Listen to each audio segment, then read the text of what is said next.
when they're utilizing this, how they're potentially putting it into production, and whether or not there are additional checks and controls for safety, for example, that are being put in that are not necessarily AI oriented. From my end, again, from the system integrators that I've talked to, everyone has always made the point that, they're using this tool with caution. They're using it as a guide or a suggestion. They're never taking kind of what it spits out and plugging that right in. And so someone who knows what they're doing is kind of reviewing that. But there are other tools that they can use to train these models and make them more accurate. Um, but safety is really one of those areas where this is still being explored, I think, and it's kind of probably the biggest challenge out there, especially when you're starting to think about autonomous operations or taking operators out of the equation completely. We're a long way from that, I think, in general, but I maybe hope we'll so. get there. Right.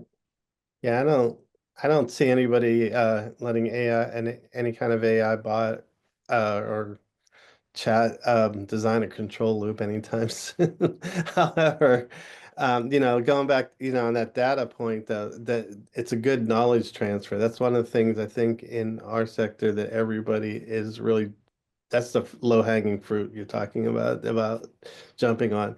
Because now the data that comes in has to be good.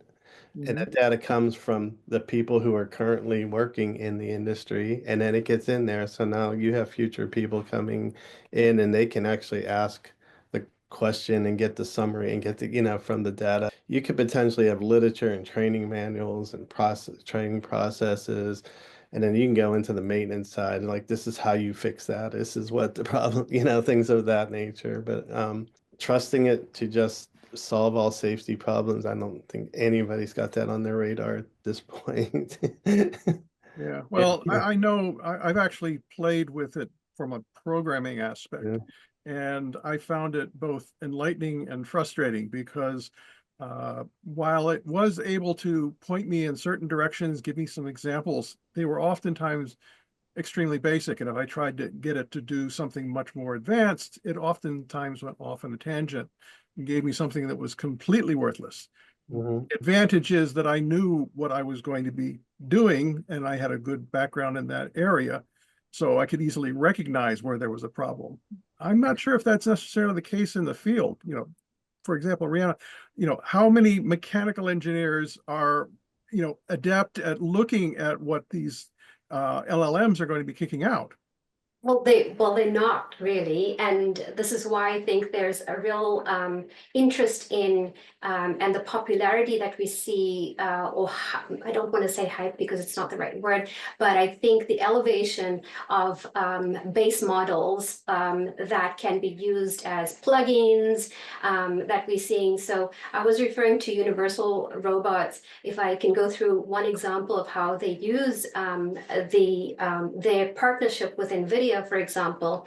So we know that behind creating the complexities of creating a robot that can move in changing environments, there's a neural network. So in its current iteration, this specialization now unlocks generative physical AI, which is this area that I've been very curious about, or providing information about the spatial relationship of the physical rules in the environment. So the objective here is to facilitate a more natural action between the human and the machine. And to your point, where's the safety in this scenario? With physical AI, robots can now demonstrate potentially a transformative operational capability within these settings, right? So with generating advanced insights, they're saying, and actions, it will invariably demand strategic partnerships. In this case, it was Universal Robots' Polyscope X software platform is powered by NVIDIA Isaac. And so just to geek out a little bit on how it works, specifically the UR is, UR is integrating Isaac Manipulator. This is a reference workflow built on still other NVIDIA computing packages to expedite advanced AI robotics applications. And so with this built-in demo programs, users presumably those mechanical engineers can now unlock features such as pose estimation, tracking, object detection, path planning, image classification, quality inspection, and state detection. So the immediate payoff for them has been the validation of a cluster of AI use cases for robot arms, for manipulators that can now seamlessly perceive, understand, and interact with their environments. It'll be interesting to see with time that we can prevent accidents or any I'd say workplace safety as well. Another thing I was going to sort of bring up is an issue, vendor lock-in. And a lot of designers already have that in place simply because they're going to be very dedicated to a particular supplier. But this is one instance where, given that the models and things are potentially coming from other parties, that could be a challenge as you go down the road in terms of, developing systems. Not just for, being required to use something, but, is that going to be supported in the long term? How many of the systems we're talking about here are more long-term in orientation, 10, 15 years in terms of having things that are going to continue to run and being supported? Len, where are most of, yours? I suspect they're not as quick a turnaround as on the electronic side where we're talking about smartphones that change every year. No, they definitely don't. I mean, these systems are, I mean, we're still talking about systems that were developed like a quarter century ago or more, or even back in the 90s at this point. Mm-hmm. Yeah, pardon me. I sometimes forget it's 2025 and a quarter century was still the 2000s. But yeah, I mean, but it's yeah, it's not going to be a quick turnaround, and I think that's where everybody's kind of looking to where's the value, what's the investment, and we kind of touched on that before. I just don't see anybody that I know of and just jumping into. In fact, I'll be honest, I mean, this past February at the ARC conference in Orlando, that's probably the first conference in my industry that I went to where AI was the dominant subject. So I think it's really just kind of getting started, believe it or not, in the control side. I don't.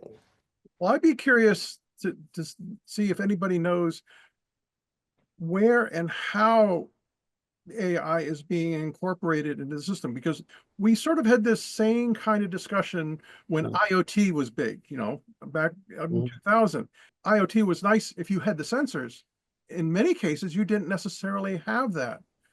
For example, on a production line, if you're trying to determine whether there's going to be a failure, you may be able to hook into a motor, for example, and figure out whether the thing's running properly, or you may have a vibration sensor. But what happens if you don't have that information?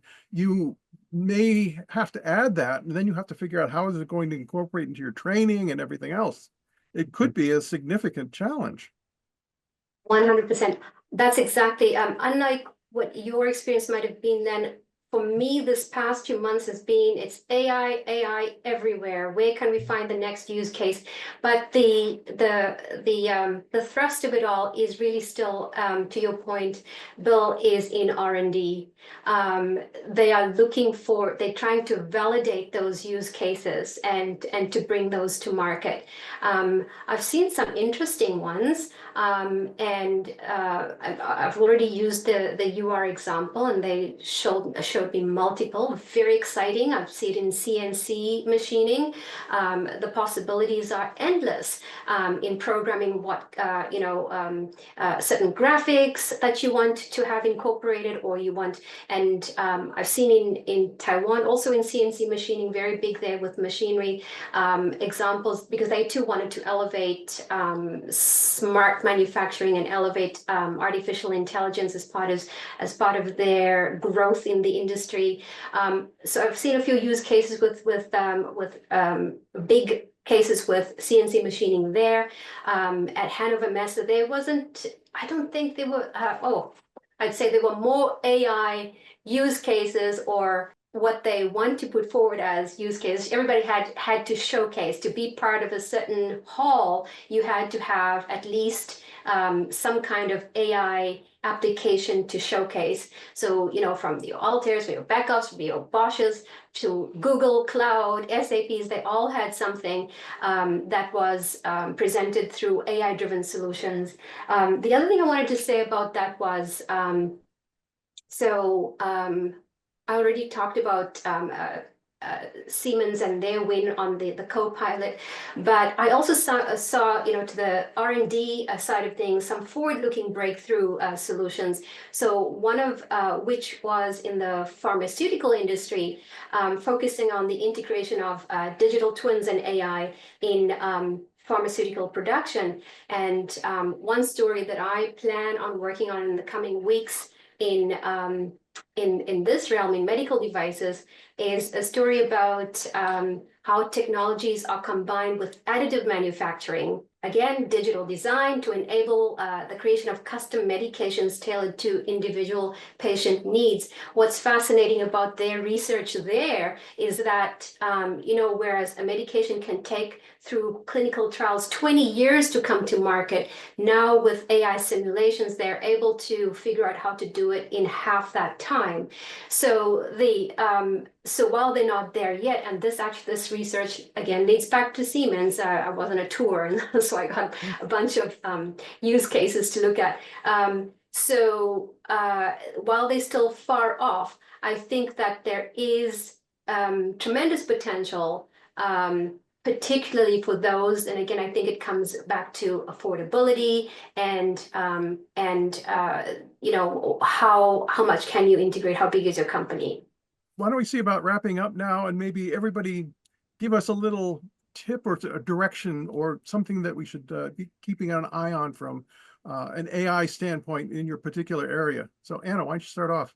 Yeah, well, I think the focus is really on generative AI and finding ways to use that. And for a lot of engineers, I think it's right now it's experimenting with how to just get it into their normal workflow. A lot of them have base code that they use that, will get them 85% of the way there. So it's kind of how do you integrate this new tool into all the tools that they're already using? I'd say that on two sides. On the technical side, I think the quest would be towards real-time optimization and within the control loop and the control system. And I think on the business side, I'd look out for, not look out, but I would be aware that there's probably going to be a lot of partnerships starting to develop just to ensure data quality in a lot of different systems because everybody has different expertise. I think that we're going to see a lot of new use cases coming out, and I think we are being trained to learn and get used to the vernacular. We're learning about physical AI. I'm learning about what's behind generative AI and the different use cases. Again, back to me and my stats. Through 2026, 20% of organizations will use AI to flatten their organizational structure. So that eliminates more than half of the current middle management positions. That's from a business standpoint. What does that mean for the skill sets that are required to actually understand how the AI works and understand what's behind that black box? There's a lot for us to uncover, and I'm here to learn. Okay.